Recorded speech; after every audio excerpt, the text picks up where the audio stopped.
My name's Eddie Winters, and I've had it all. A bowl cut, a comb-over, cornrows, a faux hawk, a bouffant, a flat top, an afro, a mod top, a mullet, a skullet, a couple of pompadours, and the list goes on, baby.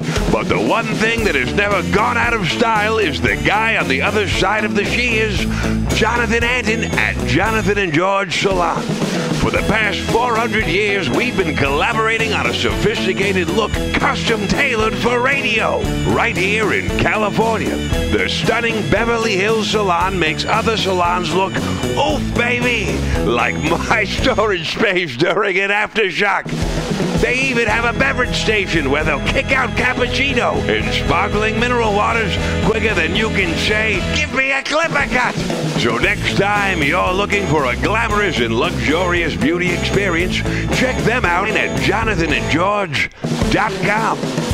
There it is. Without further ado, ladies and gentlemen, put your hands together for Mr. Jonathan Antin. Welcome to the program, Jonathan. Hey, everybody. How are you? Oh, yes. Welcome to the program. Jonathan, I don't know what I hope you liked my throat work on that new commercial. Oh, God, that was just epic. I love it. Welcome to the program. We've been talking all morning. So excited to have you on. Just a thrill. I mean, you know, first off, I just want to say, you know, you've inspired our program to reach new heights and new levels, and it is a pleasure to have you on to share your knowledge and to get deep with you, baby.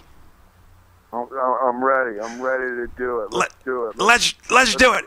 I tell you what. Let's crash the server. We're gonna crash. We're gonna crash the.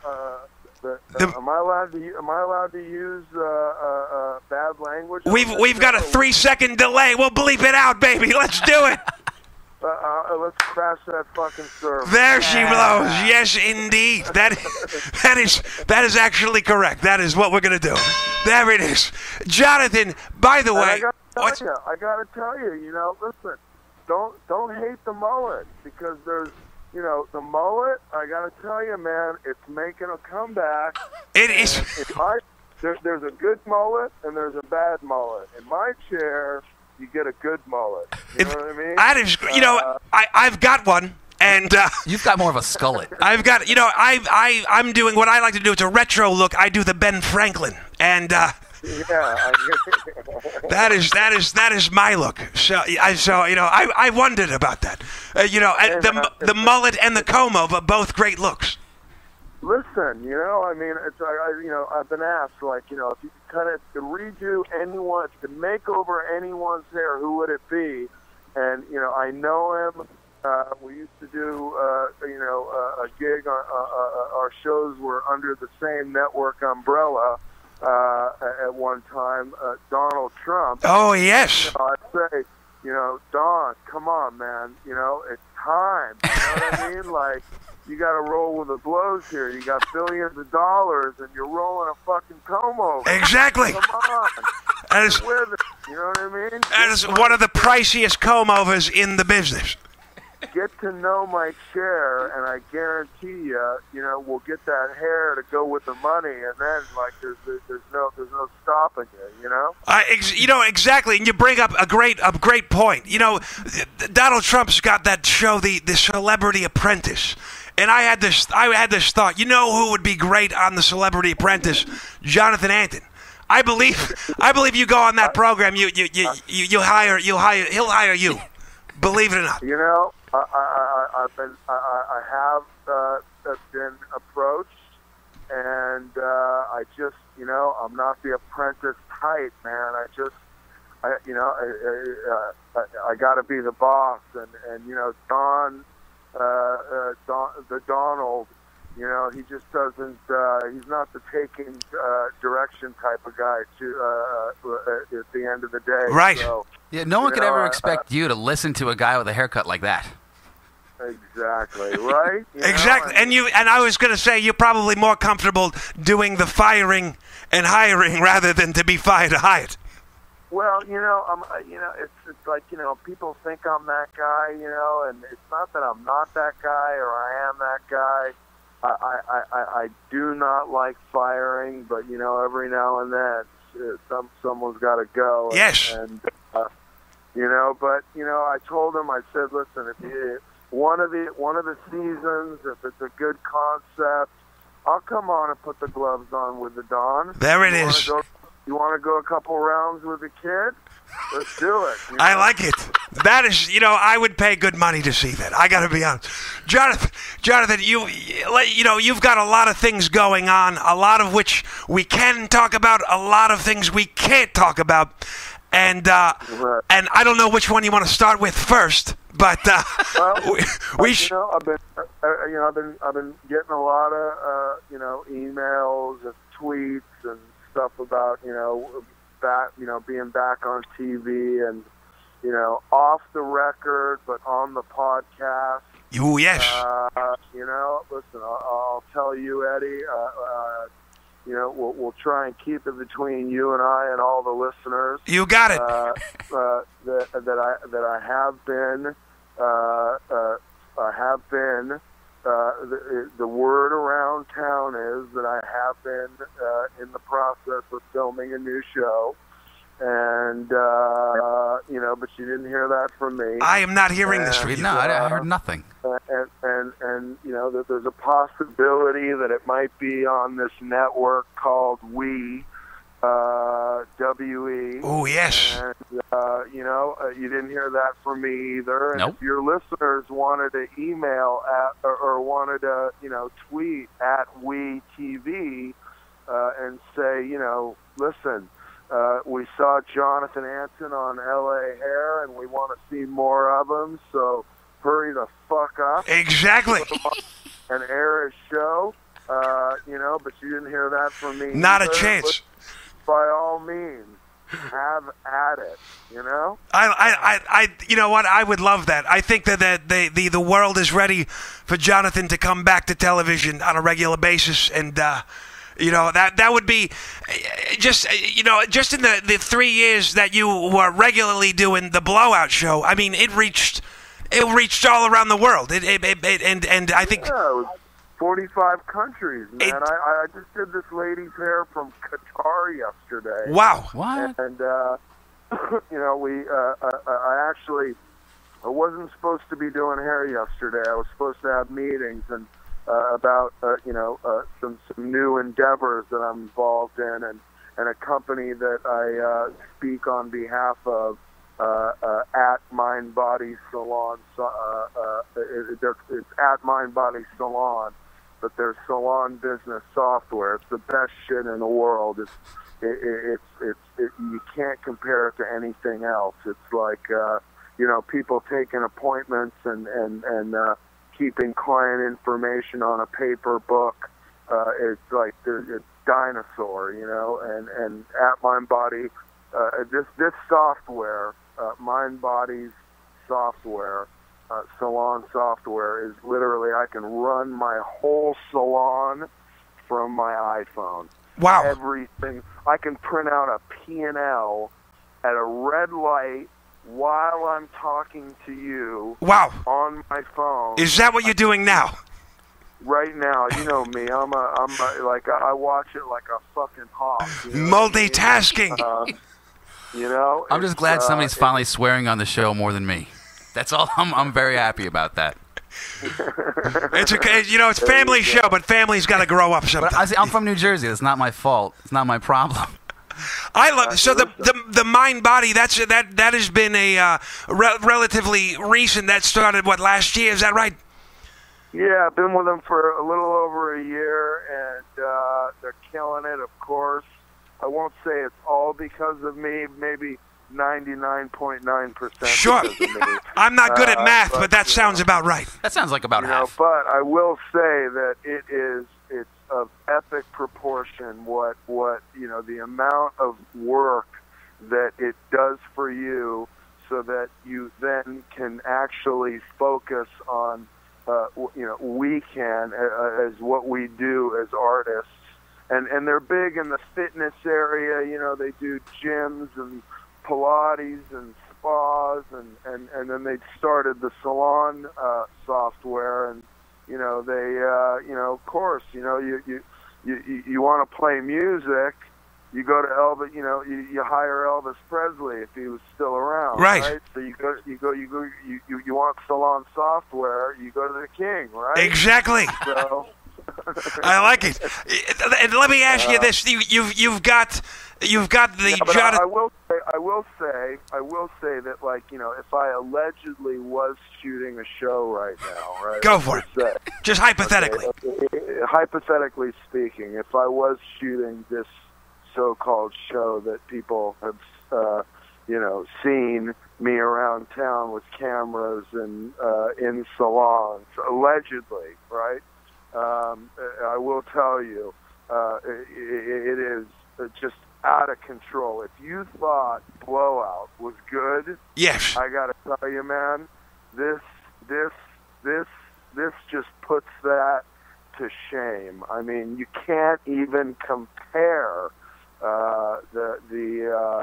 you know, let's just say I happen to have a clip on my phone as well, you know, and I was to play it for you, you just wouldn't even believe it. You would melt my brain and the speakers. It's like chocolate, you know, you just can't get enough of it. Exactly, you know what I mean? Addicting.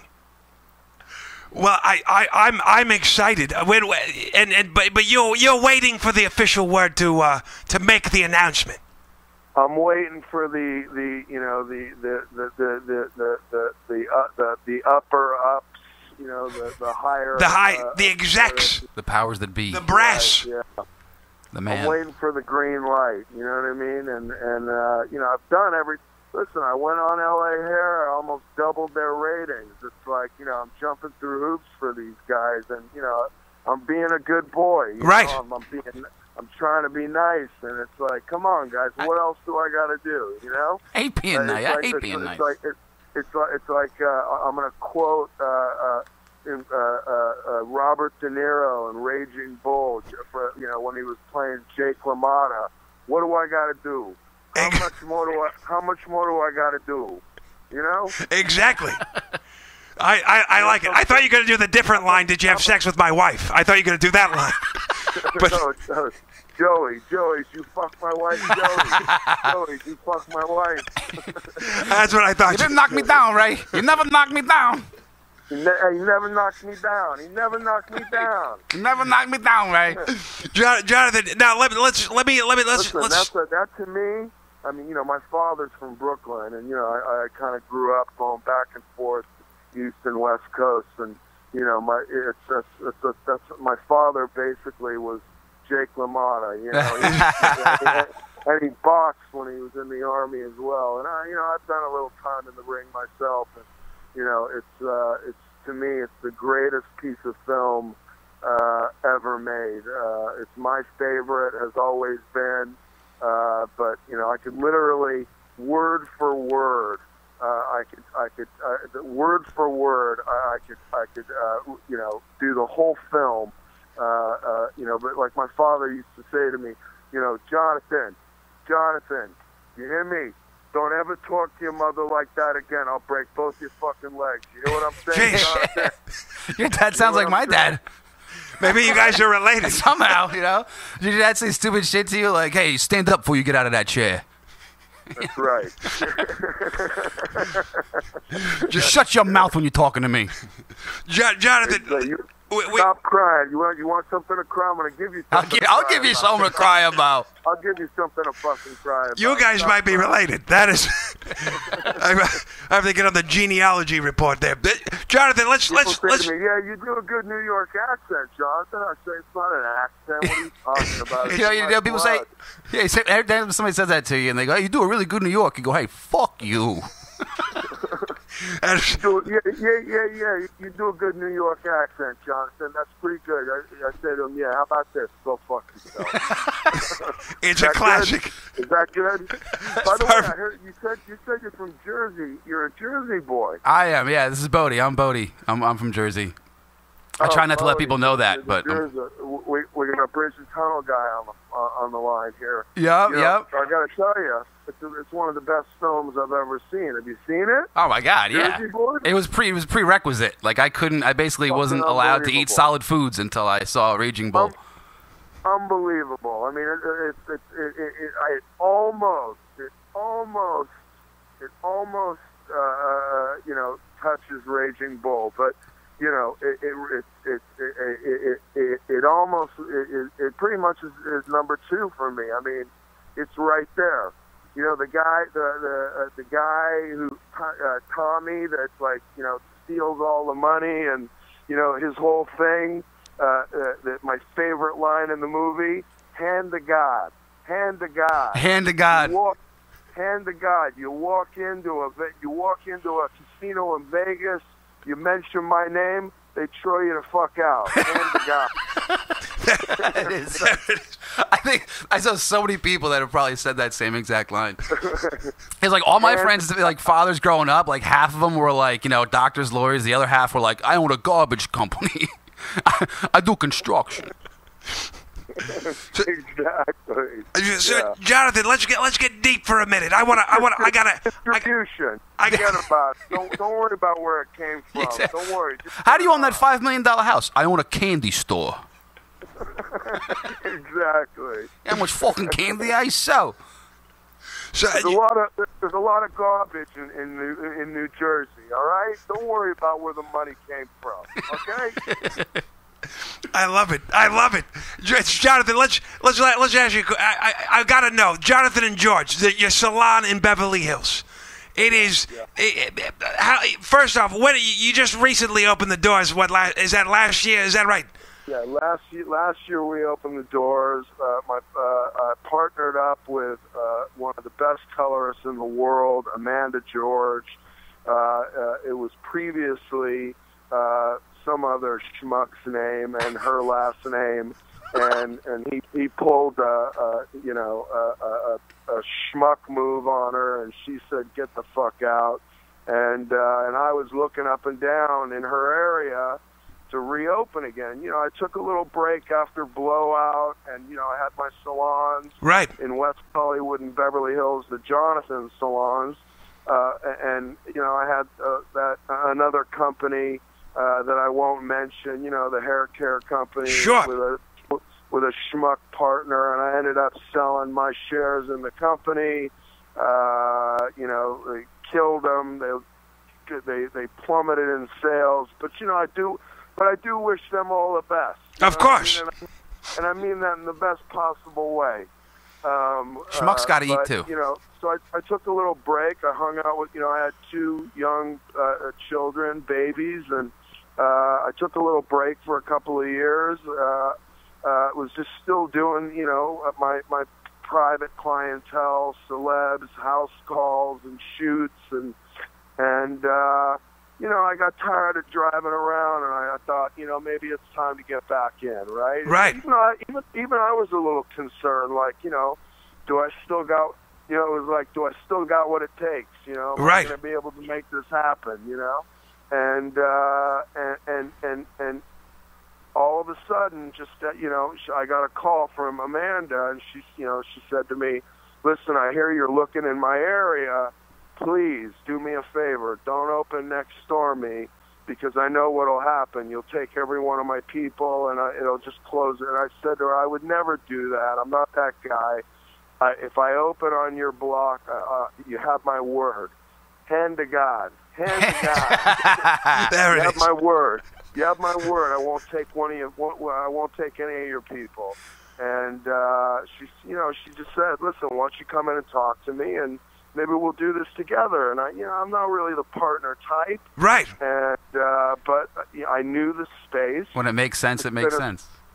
Yeah, right. I went in. I knew the space. It'd been the old Max Dufresne salon 50 years ago. He was one of the OG, genius hairstylists, right. and I went in and we sat down and we talked, and it worked out, and we opened the doors, and and you know, took a minute. You know, it didn't right away. You know, we didn't hit the ground running. You know, I said to her, "Listen, just chill out. Don't worry, they're gonna come." I said, you know, because everybody was kind of in town wondering, like, is he back? Right. Or is he just putting his name on the door? Right. You know, how back? Yeah, he's back, but how back is he? Right. Yeah. And you know, they started coming by one at a time, right? Like checking in, and oh, you're back. Right. You're actually there. You're in the salon. You're here. Yeah. And then, you know, like literally, they were knocking down the doors, and now we're standing room only. Wow. Touch wood. You know, the salon's just, you know, it lines down in the salon to you know, get into a shampoo bowl. We've been open a year. We're adding on another 1,500 square feet starting next week. Holy cow! It's construction nightmare. Here we go. And you know, but listen, I've built several salons for my, you know, I mean, for myself and other people. Sure. I've consulted and built people salons, and you know, I mean, it's I can't even begin to tell you how lucky I feel. You know, I'm like a fucking cat with 9 lives. You know what I mean? Like, it happened again, and the salon is just killing it. And you know, most importantly, it's a great vibe. You know, like I don't take hairdressers with an attitude. You know, a lot of salons you walk into in Beverly Hills, and they make you feel like they're doing you a favor by letting you in. Of course, absolutely. In my salon, you walk in, you know, we appreciate your business, and we take care of you, and you know, you really enjoy the experience, and it's you know, again, knock on wood, it's doing so well. I can't even you know, it was and you know, even me, you know, I do have a pretty good name around the world as a hairstylist, but I'm surprised, you know, that it's doing what it's doing. That's great. And we're building more room because there's more people that want to come, and you know, if you build it, they will come. Oh yes. You know, I was gonna ask you. You manage. I mean, you've got a whole staff of stylists and the whole group of people. Yeah, we got 30 people. It's packed, but we're about to have maybe 40. Holy cow! And somewhere like around that number. And we're also opening, and we want to send our love and our best wishes out to the people in Cabo San Lucas, at the Palmilla Hotel. We're opening a salon there by Jonathan&George. Is that right? At the Palmilla, and you know, they just got hit hard by that storm. Right. And, you know, I mean, it literally beat the hell out of them. So, you know, we want to send our best wishes to the people there and their families. Of course. And you know, wish them, you know, a quick recovery. Right. Yeah, it smacked the shit out of them, and you know, it's so unfortunate. It's going to delay the opening of the salon, but you know, I told them, don't even, just take care of yourselves, take care of your family, take care, you know, do what you got to do to, you know, to get back up on your feet. Don't worry about the salon. You know, when it happens, it happens. Just make sure you guys are all right. You know. Yeah, that's, you know. I was going to say, you. One of the things that I admire about you is you're a very, obviously very successful at what you do. Probably, you know, at the top of your game, but you remain so humble, and also I admire the fact that, you know, you've got a lot of knowledge, a lot of talent that you you share with everybody, and a lot of goodwill. It is amazing to me. I mean, obviously, you just came from your Twitter show where people are asking you these insider questions and asking you what's your technique, your philosophy. How do you, It's your nature to give back, and do you think that your approach, I guess, to giving back, is that what helps to make you who you are today? I think it could not have been said any better. Well put, Eddie. And thank you very much for recognizing that. I believe, excuse me, I believe that you absolutely cannot keep what you've got unless you give it away. Right. And it's one of my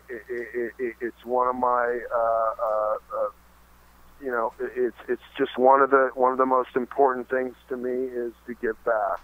It's one of my main messages in life that I speak of is giving back. And we just did the Ask Jonathan Antin Mind Body Twitter show 5 minutes ago. Every Monday we do it at 10 a.m.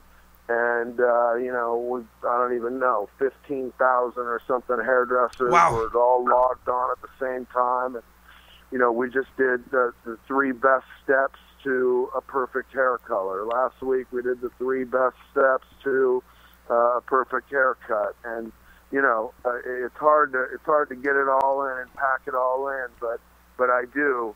And, to me, it's all about giving back, man. Again, you can't keep what you got unless you give it away. You got to give back. It's amazing. Do you look at your approach, your philosophy? You are going. You cut. Many famous people's hairs. People who their identity. They're the biggest. Some of the biggest asset is their looks, and these people, actors, entertainers, come to you because you've got this reputation, and they trust you. They put basically their livelihood in your hands, and they trust you. It is such an interesting role. When you are doing these haircuts, are you looking at this? You have to switch your brain off and you have to kind of focus. Can you tell me a little bit about that mindset you get into when you're doing, say, a high pressure situation like Madonna's hair or somebody like that? Any one of them, whether it's Madonna or Brad Pitt or Tiger Woods or Jay Leno or Wayne Gretzky, it doesn't matter who it is. By the way, I've done them all, You're right. Everybody you can think of from A to Z. But, I have a method and a theory that I call feeling it. You can learn technique and you can learn method, but if you don't feel it, you can only go so far. You become like a mechanic as opposed to a magician. Right. And I tell people, I'm not a beautician. I'm a magician. I like to, they say, beauty is an inside job, and I tell them, go fuck yourself. Right. I say you're wrong. It's not. It definitely, a part of that is true. But, I'll tell you what, you can feel great on the inside, but if you got a shitty haircut, right. I don't care if you're the Dalai Lama, you're not having the best day you can possibly have. I agree. And, you should have seen me in the 90s. Holy smokes. Listen, I mean, if you're rocking a good salad, you know what I mean? Right. All I can tell you is, it makes your life feel a little better and a little easier, and you know you're looking good, you know you're feeling good because you're looking good.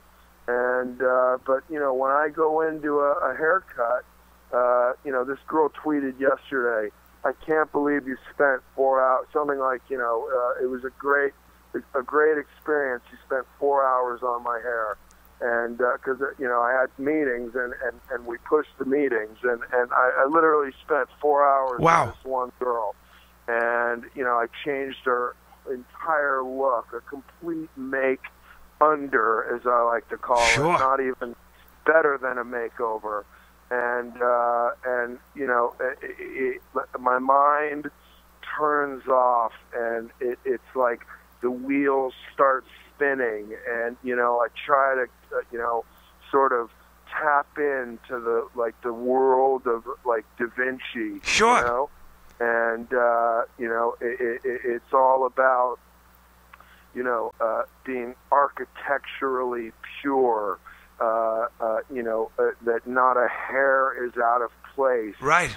That everything ebbs and flows, and everything is connected, and under a microscope you cannot find any imperfections.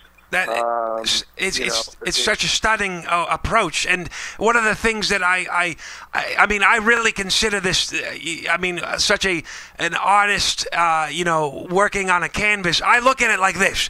I mean, almost like an ice sculpture, because when you are done with this, the hair, it is the finest that it will ever be, and then from that moment on, it will never be as great as to when you say you're done. And that to me is art, basically at its purest point.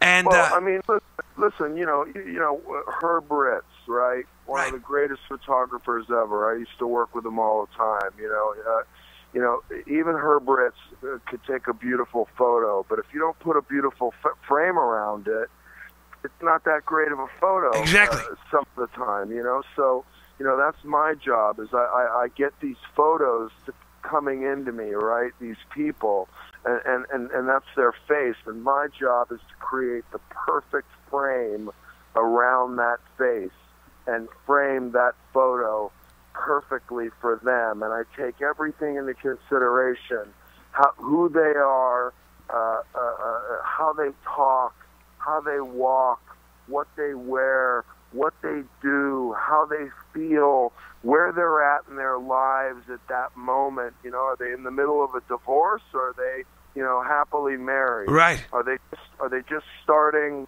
high school, or are they just starting college? Are they, you know, are they single and you know, on the prowl? You know what I mean? Right. All that. You know, their clothing, their wardrobe, everything. I take it all in.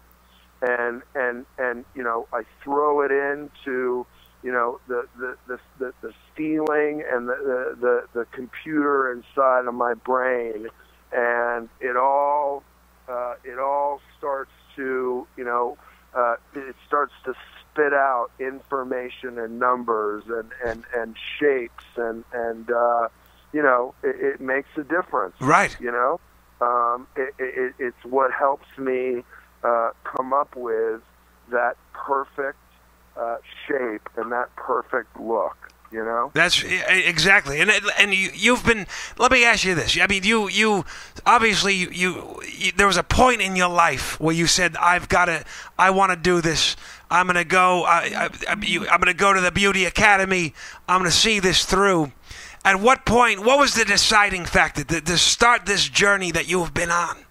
What was the deciding factor to make that first step? All right, I'm going to make a long story really nowhere near as long. Oh, that's great. I'm 16 years old. My grandmother says to me one day, she's British, still alive. God bless her. She says to me, I know you just got your car. I want you to come pick me up today at the Hollywood Beauty Academy, and I'm having my hair done. So I said, all right, yeah, Nan, I'll come pick you up, and then we'll go have lunch. And so, you know, being a good grandson, I go and I pick her up at this beauty school, and I'm sitting in the back of the classroom, and I'm watching them do her hair, and this guy's up at the chalkboard named Mr. Richardson, old black man from New Orleans, and he's drawing heads of hair on the chalkboard, and you know, couldn't really draw that well. And, you know, my father's an artist. Right. And, you know, I kind of mess around a little bit with drawing. I call myself a closet artist. My dad's really the Picasso of the family with a piece of charcoal or a paintbrush right. in his hand. Not with a pair of scissors, but definitely with a paintbrush. But, you know, I picked some of that up from him as a kid. You know, I used to sit in the back of my classroom as a kid and draw, like, you know, Snoopy or Charlie Brown banging my teacher. Oh, wow. Popeye punching the teacher, you know, giving him a donk over the head. Right. I used to get in trouble for it. I My bet. dad used to say to me, don't worry Especially the about Charlie it. Brown Forget picture. about I'm that." sure that didn't go over well You know? with the teacher. Of course. They'd call my father, and he'd come in, and he'd look at the picture, and they'd say, you know, he shouldn't be drawing stuff like this. And my father would say, what the fuck are you talking about? Look at this piece of art. Yes. You're gonna tell me that my kid can't draw in the back of the classroom like this? Like, can you draw like this? Can you draw like this? How many kids you know can draw penetration like my kid? I don't fucking think so. If my kid wants to draw in the back of the classroom like this, he can draw in the back of the classroom. And if you don't like it, we'll go to another. I'll put him in another fucking school. Wow. And anyway, I'm sitting in the back of this beauty school, and this guy's drawing on the chalkboard. And I said to my grandmother, "Who's this guy drawing up at the chalkboard? He can't even draw a face. Can't even draw head hair." And she says to me, "Shh, don't say anything. Don't talk." You know, I'm a loudmouth 16-year-old. Right. You know, tough. I was a tough guy, you know, growing up, and he heard me, and he came over at the end of his class, and he said hello to my grandmother. He said, you know, listen, we love you here every week. He said, but I'm assuming this is your grandson, and he had like a real long Southern drawl Right. to his, you know. I'm assuming this is your grandson, Mrs. Geller. And she said, it is. I'm so sorry. Let me apologize for him. And he said, young man, while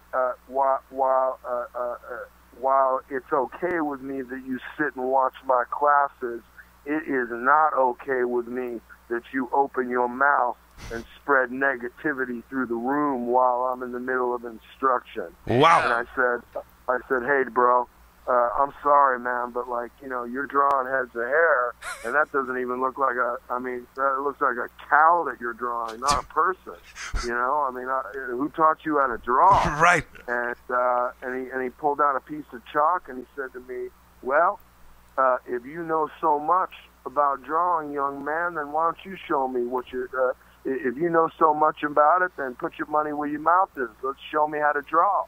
So I went up to the chalkboard, and I drew 3 heads of hair for him, a straight-on shot, a profile, and a 3/4, and I showed him how to draw hair, and I handed him the piece of chalk, and I said, that's how you draw a head of hair. Wow. And sat down.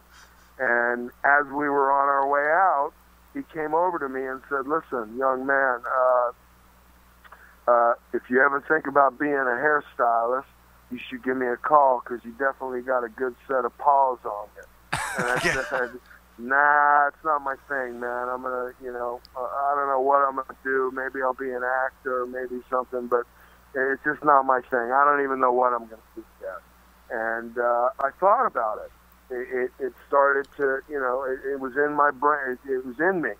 And, you know, he got to me somehow. And I went home, I called my sister, and I said, hey, Robin, you know, my sister's the creator of the Pussycat Dolls. Of course, yes. Antin. And now she has her new band, GRL, that's killing it. They're blowing up, and unfortunately one of the girls just we just lost one of the girls. Oh, no. She passed. Yeah. That's a shame. A very unfortunate experience and a horrible, horrible thing. But you know, they're going to be all right, and you know, we send her family love and blessings and best wishes. Of course, yes. You know, I called my sister and I said, "Hey, Robin, you know, what do you think about me being a hairdresser?" And she said to me, "Jonathan, if you can cut hair the way you can draw hair, you have no idea how well you'll do." She said, "With the way you look and da-da-da-da-da," she said, "you'll have every girl in L.A. in the world in your chair, and you'll kill it. You'll kill it. You'll be a rich man, and you'll have nothing but fun." She said, "Have you ever seen the movie Shampoo?" I said, "No, I never have." She said, "I'm going to get you the movie Shampoo." So she went and got it for me. I watched the movie. 5 minutes later, I called her. I said, "This is exactly what I want to do." Wow. Wow. And so it was really Warren Beatty and Shampoo as George right. that kind of inspired me, you know. And since then, I've even cut him. Is that right? I said to him, "I want you to know that it was because of you I became a hairstylist," and you know, that was kind of the story. And I went back to that school, and I didn't have any money. You know, my family didn't have any money, and I applied for a grant and a loan, and I got it. And it was hard for me in the beginning to transfer what I could do on paper onto a head. Sure. It was actually, I was probably the least likely to succeed in the whole class, because I was a dude, you know, I was a straight kid dude, and I was with like a bunch of very, you know, colorful, gay, young, you know, very fashion-oriented guys and girls. And that just wasn't my thing in the beginning. I didn't give a shit about fashion or hair or anything. And but drawing and creating shapes, I could, you know. And you know, my instructor said to me, Mr. Richardson at the time, he said to me, "Although it took you 3 days to finish this haircut, Jonathan, don't worry about it, because you see them, they finished in 30 minutes, but it's going to take them the next 3 days to fix it and get it right. Right. At least you only did it once." Wow. And accuracy, he said to me, accuracy is speed. So right. You just keep doing what you're doing, and you're going to be just fine, young boy. You're going to be just fine, boy. And, you know, and one day, all of a sudden, out of nowhere, it just clicked, and my artistic ability with a piece of charcoal or a pencil or a paintbrush meshed with my comb and my shears. Wow. And they intertwined, and they started to be able to communicate. And I was able to then start to do on heads what I could do on paper. And you know, I felt from the beginning like I had something a little different, you know, than other hairstylists, because I could draw what I was thinking of and then create it on somebody's head, whereas other hairstylists maybe didn't have that same ability. You can really visualize the look. You know, it's yeah. Oh, and I felt it. You know, I felt it. Right. It was pathological for me from day one. And you know, I fought it in the beginning. I felt like I was in the ring with Ali, fighting hair. You know, and it was. But Ali never knocked it down. He never knocked it down.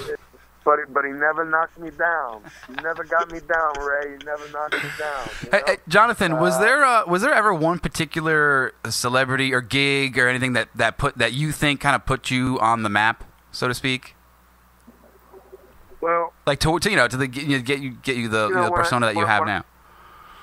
you know, my first few celebrities were like Madonna and Katie Lang and Sandra Bernhardt. You know, they were all part of this group of girlfriends that were, you know, they all came to me all at the same time. Right.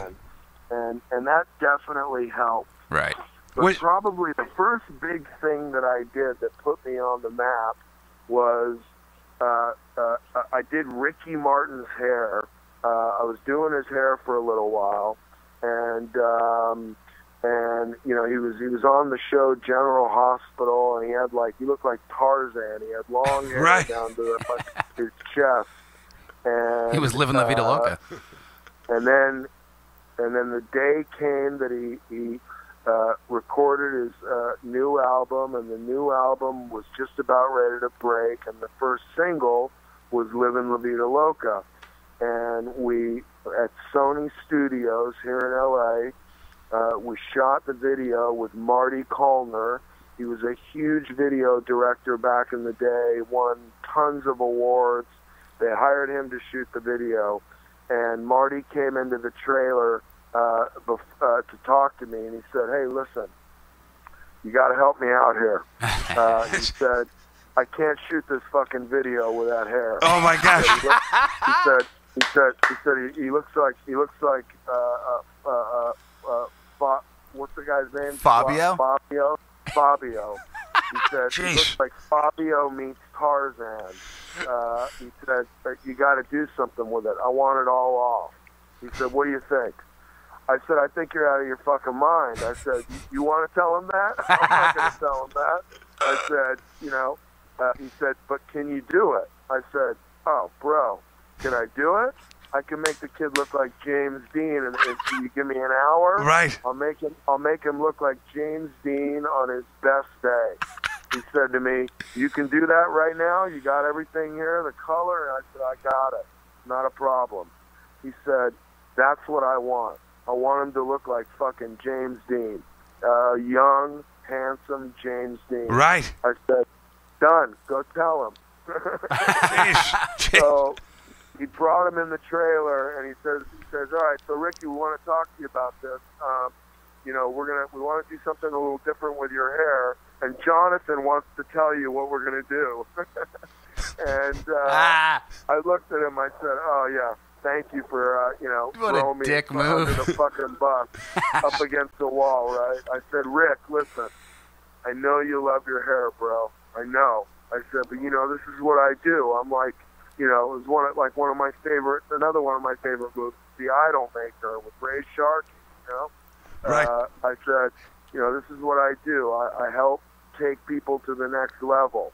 I said, and that's what this is all about, man. I said, this song is big, and you got Marty, you know, he's the biggest video director in the world. Right. You know, I've shot 10 Aerosmith videos with him. Janie's Got a Gun, and you know, you name it. You right. know, I said, you know, and you know, I've done everyone from A to Z, Rick. You know that. I said, you trust me, right? He said, yes, Mr. Jonathan, of course, I trust you.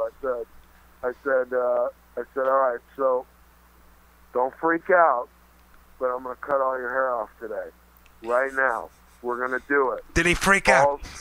Balls to the wall. I said, here it is, brother. You ready? Go big or go home. There it is. I said, we're going to go for it. I'm going to turn you in. I'm going to turn you into, like, the next idol. All right? I said, so you just got to trust me and have a little faith, and I promise you, your hair, bro, you know, it's cool in Puerto Rico, but here, it's not happening. Right. Okay? I said, so sit down, you know, take a deep breath, and I got you, don't worry. And about an hour and a half, 2 hours later, he was done, and we shot the video. And then he came out and did the, you know, the Grammys, and he sang Copa de Oro, right? The World Cup song, and you know, he was like the first one ever to have a standing ovation like that, and you know, it was all over the news that I was the one that cut his hair off, unfortunately, you know, it sent me, you know, like 10,000 guys. So you know, that really wasn't what I was looking for in my career. Sure. But, you know, they then sent all their wives to me. There you go. You know, still kind of a tough territory. Yeah, that sounds like a similar story. You know, I told a similar story. Like Vidal Sassoon got called in to cut Mia Farrow's hair in Rosemary's Baby, right. and it was like this like drastic, super short like bob. And it became like one of the most, you know, one of the trendiest haircuts at the time, and put Mia Farrow on the map as well. Yeah, it was like the Twiggy, you know. Exactly. The short haircut with the short bangs, and you know, it definitely put him on the map. You know? Mia Farrow'd Ricky Martin. Yeah, I mean, I'll say my haircut was, you know, with all due respect to the great late Vidal, who, by the way, I knew very well. I used to cut his daughter's hair. Eden or Katya? Kitchen. Yeah, Katya in his kitchen, right in front of him. Huh. And he would watch me cut hair, and I'd turn around and I'd say, so Vidal, was that? What'd you think? Was that? You know, did you like what I did to her hair? And he would look at me and say, yeah, it was all right. Wow. And I'd say to Katya, who has since passed away as well, I'd say to her, you know, what the fuck is that? Yeah, that was all right. Can he tell me that was really good? Can he tell me that was really good work? And she'd say, listen, when that was him saying, yeah, that was all right. Yeah. That's just as good. Yeah, wow. Yeah. If he didn't like it, he would have told you he didn't like it. Yeah, I'm friends with the Sassoon family. I went to college with their youngest son, David. Yeah, I went to high school with Katya and Elon. Yeah. You guys might be related. I have a feeling. We're going to get a blood test after the show. Sassoon family's been really nice to me. They're really nice people. I love them. I'll give you a quick little, you know, during in high school, I was a little bit of a dog here and there, and you know, one late night, there was a party that the girls threw at their house, and everybody from Beverly Hills High School was there, and you know, we were kind of goofing around, messing around, doing the nasty, just goofing off. And you know, we're in the bathroom and in the shower, and I'm a hairdresser at this point, you know, and he's like, you know, like he's the king, right? You of course, I mean? Yeah. He's the god of hair, the godfather of hair, you know, and he's banging on the door. Katya, come out here at this moment, right now. At this moment. His dainty British accent. Open this door right now. Do not stop whatever you were doing. And whoever you're doing. I'm like, oh shit! I got Vidal at the door, banging on the door.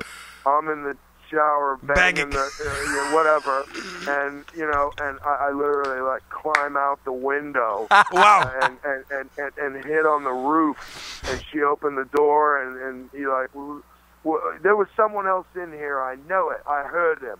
I could hear him. Where is he? And she said, Dad, there's no one else in here. It was the radio. And then he left and walked downstairs, and I came back in through the window. Wow. Wow. Little burglar. I love it. That is incredible. You know, Jonathan, we have a couple questions for you from some listeners, and I want to hit a couple of these up. This comes from Pam from San Francisco. She wants to know how many stars use their own hair, or is it all extensions?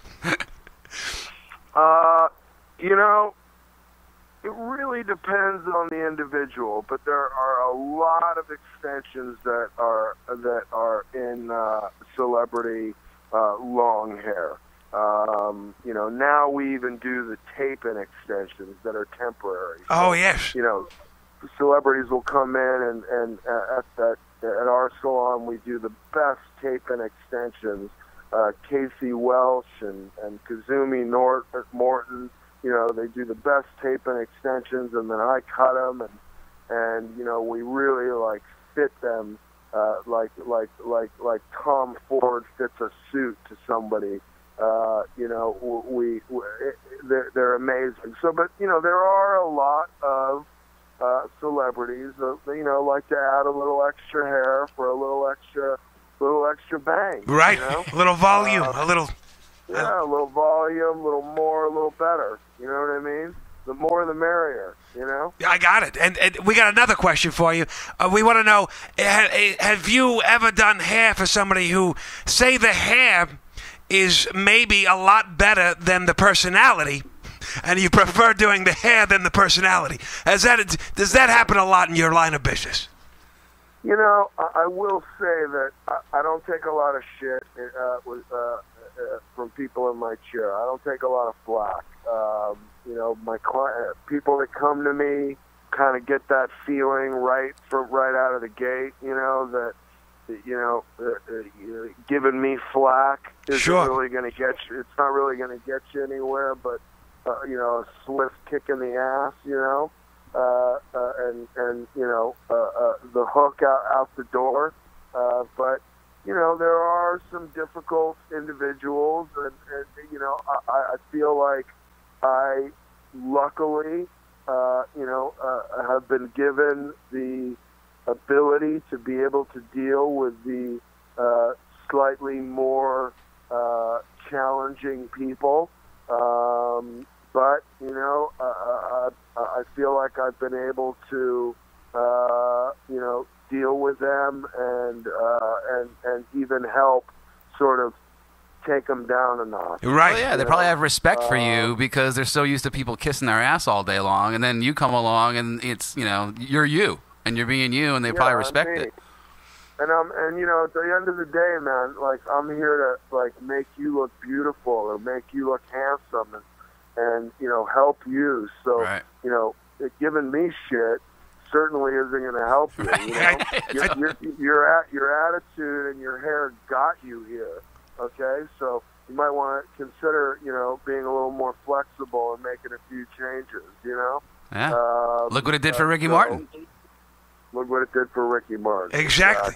You know, Jonathan, have you ever in your life, I had a story I was telling before we brought you on about a time, a long time ago, living with a roommate. I asked him, I said, I need you to trim my hair. And he said, and it just, you know, just a quick clipper, give me the line, the horizon line on the back of my neck. And he went for it, and he completely just shaved up the back of my head. I had to cut everything off. Have you ever, in your moment, in your career, been doing someone's hair and had that moment where you left your body and you were in autopilot and have you ever screwed up and you admitted it to the screw up? You want to know if I've ever fucked up someone's hair? I gotta know. I gotta know. Not so many words. Have you ever fucked up? You know what, Eddie? About 2 months. No. About 6 months ago, I was sitting around with a group of people, and we were trying to figure out how many heads of hair I've cut in my life. Right. Okay. I'm somewhere in the area of 75,000 heads of hair. Holy cow! Okay? Yeah. I might even be crossing over closer to 100,000 haircuts in my career. Oh my gosh! And here's the crazy thing. Are you ready? Go for it. I've never fucked up a haircut. Get this! You're blowing my mind. I believe it. Not one. Bro. I believe Not it. One. Hand to God. Hand to God. I swear. If to I God. say your name in Beverly Hills, you're gonna throw me out the salon or what? I swear to God, from my mouth to God's ears, I've never fucked up anybody's haircut. That is absolutely. I tell you what. Has anybody ever requested the old school 3-day haircut from you? The old school 3-day haircut. Right, back in your college days, you know. Oh, you mean back in those days? No one's ever requested to sit for 3 days, and but I will say that people have said to me, you know, listen, I got to be out of here in a half an hour, and I say to him, well, then you might want to go now. Right. Totally. Exactly. Because there's no you're going to tell Picasso to hurry up and paint the painting, you know. It takes what it takes. If you got somewhere to be and you got something to do, then go ahead and go do it. Right. Doesn't matter to me. I don't need your money. I'm fine. To me, it takes what it takes, and you might be an hour or two late to where you're supposed to be, but you're gonna look better than anyone else there. Exactly. Jonathan, I gotta tell you, it has been so fantastic to have you on the program, and I want to mention your website, Jonathan&george.com. You can check that out. See the salon. Follow Jonathan on Twitter if you're not following him already. At Jonathan Antin. Mind Body Salon. Check them out on Twitter. And, I want to have you back on the program at some point. You're a mentor to me. I want to be back on. I've had so much fun. When I come out with my new line of hair care, I want to come back on and tell you about it. It's like fucking revolutionary. Yeah. I'm coming out with an app soon. I want to come on and talk about that. It's mind-blowing shit. I would love it. Literally. Yeah. We got to talk some more, Jonathan. You're we got so many stories and questions for you. Great. So, Jonathan, again, thank you so much. Continue to keep pushing on and blowing minds and making people beautiful, baby. Yeah. Exactly. Listen, guys, I want to say, just from the bottom of my heart, thank you so much. You guys have just been so great, and I've had a great time. And thank you to everybody that tuned in to listen. And to me, it's like just an incredible opportunity that anybody wants to hear anything I have to say. And to me, it's an honor and a pleasure to be on your show. Well, thank you. I gotta say thank you so much, Jonathan. You're awesome. Thank you for coming on the program, fine sir. I appreciate it. Absolutely, guys. Take care. You got it, baby. Thank you so much, Jonathan. Bye. What an awesome guest, Jonathan Antin, a stand-up gentleman.